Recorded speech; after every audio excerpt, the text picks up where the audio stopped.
మన ముకుంద జ్యువెలరీలో republic sale flat 10% on VA అన్ని జ్యువెలర్స్ మీద. నూతన బ్రాంచెస్ జూబ్లీ హిల్స్ మరియు వైజాగ్ లో అతి త్వరలో ప్రారంభం. ఈ రోజుల్లో ఇల్లీగల్ రిలేషన్ భర్తను లేపేయడం కామన్ అయిపోయింది. ఉత్తరప్రదేశ్ మీరట్లో భర్తను చంపేసి డ్రమ్ములో ప్యాక్ చేస్తే గుంటూరు జిల్లాలో ఓ భార్య ఖతర్నాక్ ప్లాన్ వేసింది. చేతికి మట్టి అంటకుండా మర్డర్ ప్లాన్ చేసేసింది. కానీ చివరకు పోలీసుల ముందు దొరికేసింది. Madhuri aunty biryani crime story చూస్తే మీరు జన్మలో బిర్యానీ తినడానికి ఆలోచిస్తారంటే నమ్మకం కుదరటం లేదా? అయితే ఒకసారి గుంటూరులో జరిగిన ఈ బిర్యానీ మర్డర్ స్టోరీ చూడండి. గుంటూరు జిల్లా దుగ్గిరాల మండలం చిలువూరుకు చెందిన శివనాగరాజుకు లక్ష్మీ మాధురితో 2008లో పెళ్లైంది. వీరికి 2 పిల్లలు. బ్రతుకు తెరువు కోసం భర్త శివనాగరాజు ఉల్లిపాయల వ్యాపారం చేస్తున్నాడు. అలాగే షేర్ మార్కెట్లో ఇంట్రెస్ట్ ఉండి ఇన్వెస్ట్ చేశాడు. అయితే ఈ 2 వ్యాపారాలు కలిసి రాలేదు. తీవ్రంగా నష్టపోయాడు. దీంతో కుటుంబం ఆర్థిక ఇబ్బందుల్లో పడింది. ఇల్లు గడవడానికి భార్య విజయవాడలోని ఓ సినిమా థియేటర్లో పనిచేసేది. ఈ సమయంలోనే లక్ష్మీ మాధురికి సత్తెనపల్లి మండలం గార్లపాడు గ్రామానికి చెందిన గోపి అనే వ్యక్తితో పరిచయం ఏర్పడింది. ఆ పరిచయం కాస్త స్నేహంగా ఆపై వివాహితర సంబంధానికి దారితీసింది. ఇక సీన్ కట్ చేస్తే భర్త శివనాగరాజు తనను రోజు కొడుతున్నాడని, ఏదో ఒక రకంగా హింసిస్తున్నాడని కొద్ది రోజుల క్రితం దగ్గరైన గోపితో చెప్పుకుంది. అలాగే తన భర్త ఉల్లిపాయల వ్యాపారం చేయడం తనకు ఇష్టం లేదని, ఏదైనా పని ఉంటే చూడమని అడిగింది. దీంతో మాధురి భర్తకు హైదరాబాద్లోని తన కారు ట్రావెల్స్ లో పనిపించాడు గోపి. ఈ క్రమంలోనే మాధురి గోపికి మధ్య చనువు పెరిగింది. తరచూ ఫోన్లో మాట్లాడుకునేవారు. విషయం తెలుసుకున్న భర్త శివనాగరాజు హైదరాబాద్ లో గోపి దగ్గర ఉద్యోగం మానేసి ఇంటికొచ్చాడు.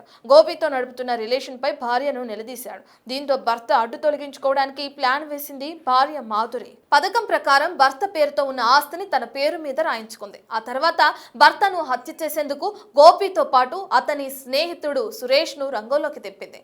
సురేష్ ఫిరంగిపురం మండలం ఎర్రగుంట్ల పారులో RMP డాక్టర్ గా పనిచేస్తున్నారు. దీంతో తన భర్తకు మత్తు మందు ఇచ్చి చంపేందుకు ఐడియా ఇచ్చాడు. జనవరి 18వ తేదీన 30 మత్తు మాత్రలను చపాతీ కర్రతో మెత్తగా పొడి చేసి మటన్ బిర్యానీలో కలిపి భర్తకు పెట్టింది మాధురి. అత్తపామలకు అనుమానం రాకుండా వేరే పార్సల్ తెప్పించి నార్మల్ బిర్యానీ పెట్టింది. బిర్యానీ తిన్న భర్త శివనాగరాజు మత్తులోకి జారుకున్నాడు. వెంటనే తన లవర్ గోపి ఫ్రెండ్ RMP డాక్టర్ను ఇంటికి పిలిపించింది మాధురి. నిద్రపోతున్న భర్త ముఖంపై దిండును అదిమి పెట్టి ఊపిరి ఆడకుండా చేసి ప్రాణాలు తీసింది. అనంతరం గోపి, సురేష్లు అక్కడి నుంచి వెళ్లిపోయారు. భర్త ఎంతసేపటికి లేవకపోవడంతో ఇరుగు పొరుగు వారిని పిలిచింది మాధురి. శివనాగరాజును చూసి హార్ట్ అటాక్ తో చనిపోయాడేమో అని భావించారు స్థానికులు. అయితే తమ కొడుకు మృతిపై అనుమానం వచ్చిన పోలీసులకు ఫిర్యాదు చేశారు. అనుమానాస్పద మృతిగా కేసు నమోదు చేసి దర్యాప్తు చేశారు. అయితే పోస్టుమార్టంలో మాధురి భర్త ఊపిరి ఆడకుండా చనిపోయినట్లు రిపోర్ట్ వచ్చింది. ఆ రిపోర్ట్ ఆధారంగా భార్య మాధురిని విచారించారు పోలీసులు. ఆమె సెల్ ఫోన్ ను పరిశీలించగా గోపి, సురేష్లతో టచ్ లో ఉన్నట్లు గుర్తించారు. గోపి, సురేష్లను అదుపులోకి తీసుకుని విచారించగా అసలు నిజం వెలుగులోకి వచ్చింది. సెల్ ఫోన్ సిగ్నల్స్ తో పాటు ఇతర టెక్నికల్ క్లూస్ సేకరించి హత్యగా నిర్ధారించారు. ఆస్తి కోసం, ప్రియుడి కోసం కట్టుకున్న భర్తను హత్య చేసిన మాధురిని రిమాండ్ కు తరలించారు. ఇలా భర్త శివనాగరాజు తన భార్య పెట్టిన బిర్యానీ తిని ఆస్తితో పాటు ప్రాణాలు కూడా కోల్పోయాడు. ఈ రోజు ముగ్గురు ముద్దాయిలని అరెస్ట్ చేయడం జరిగింది ఈ మర్డర్ కేసులో.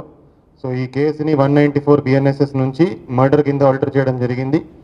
ఈ కేసులో ముగ్గురు ముద్దాయిలను ఈరోజు అరెస్ట్ చేసి రిమాండ్కి పంపించడం జరుగుతుంది. A1 అని లోకం మాధురి, ఆమె చనిపోయిన అతను భార్య.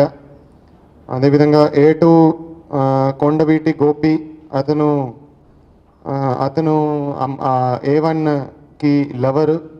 అండ్ A3 కంబంపాటి సురేష్ అనే అతనిది పిడుగురాల, అక్కడ ఒక RMP డాక్టర్గా ఇతను ఫిరంగిపురం, ఇతను RMP డాక్టర్గా పనిచేస్తాడు. దీంట్లో ఎవరైతే A1 ఉందో, ఎవరైతే భార్య ఉందో లోకము లక్ష్మీ మాధురి, ఆమెకి కొంత టైం నుంచి A2తో కాంటాక్ట్ నడుస్తూ ఉంది. సో ఎవరైతే చనిపోయిన అతను ఉన్నాడో, ఎవరైతే భర్త ఉన్నాడో, భర్త ఆమెను బాగా కొట్టేవాడు, బాగా టార్చర్ పెట్టేవాడు. అదే క్రమంలో వాళ్ళకి కొన్ని ఆర్థికంగా కూడా ఇబ్బందులు ఉన్నాయి. అదే క్రమంలో ఆమె A1 A2కి దగ్గర అయింది. సో కొంతసేపు A2 దగ్గర చనిపోయిన అతను హైదరాబాద్లో కూడా పని చేయడం జరిగింది. సో ఎవరైతే A1 భార్య ఉందో ఆమె కొంతసేపు విజయవాడలో ఒక మూవీ హాల్ దగ్గర పని చేయడం జరిగింది. అక్కడి నుంచి ఆమెకి A2తో పరిచయం అయింది, గోపి అనే అతనితో పరిచయం అయింది. పరిచయం అయినాక ఇతను భర్త కంటిన్యూస్గా టార్చర్ పెట్టేవాడు, కంటిన్యూస్గా హరాస్ చేసేవాడు. దాని తర్వాత వాళ్ళకు ఇంటిమెసీ పెరిగింది, అది లవ్ అఫేర్ కింద మారింది. సో ఒక 1 month బ్యాక్ నుంచి వాళ్ళు ఎలా చంపాలని వాళ్ళు ప్లాన్ చేశారు. సో ఈ చంపేటప్పుడు ఈమె భార్య ఎవరైతే ఉన్నారో A1 ఉన్నారో ఆమె మత్తు ట్యాబ్లెట్స్ దాన్ని పౌడర్ చేసి ఆ మత్తు ట్యాబ్లెట్స్ను భోజనంలో కలపడం జరిగింది. భోజనంలో కలిపిన తర్వాత అతను నిద్రపోయాడు. నిద్రపోయినాక A2 A3 lover and lovers friend వాళ్ళ ఇంటికి రావడం జరిగింది. ఇంటికి వచ్చినాక అతను ఒకరు కాలు పట్టుకున్నారు, ఒకరు చేతులు పట్టుకున్నాడు, ఒకడు అతని మీద కూర్చొని అతన్ని డిండుతో అతన్ని సఫోకేట్ చేయడం జరిగింది. సో సఫోకేట్ చేసినాక చంపినాక A2 A3 lover and lovers friend ఇద్దరు కూడా వెళ్ళిపోయారు. కొంతసేపు తర్వాత చంపినాక కొంతసేపు తర్వాత మార్నింగ్ 4-4:30కి భార్య A1 ఆమె ఇంటి వాళ్ళకి మిగతా వాళ్ళకి చెప్పింది, ఇలా చనిపోయాడని చెప్పింది. ఏదో హార్ట్ స్ట్రోక్ వచ్చి చనిపోయాడని వాళ్ళు అనుకున్నారు. దాని తర్వాత పోలీస్ రిపోర్ట్ రావడం జరిగింది. పోలీస్ రిపోర్ట్ వచ్చినాక మనం కేసు రిజిస్టర్ చేసి దాంట్లో ఇన్వెస్టిగేషన్ చేస్తే ఇది మర్డర్గా తేలింది.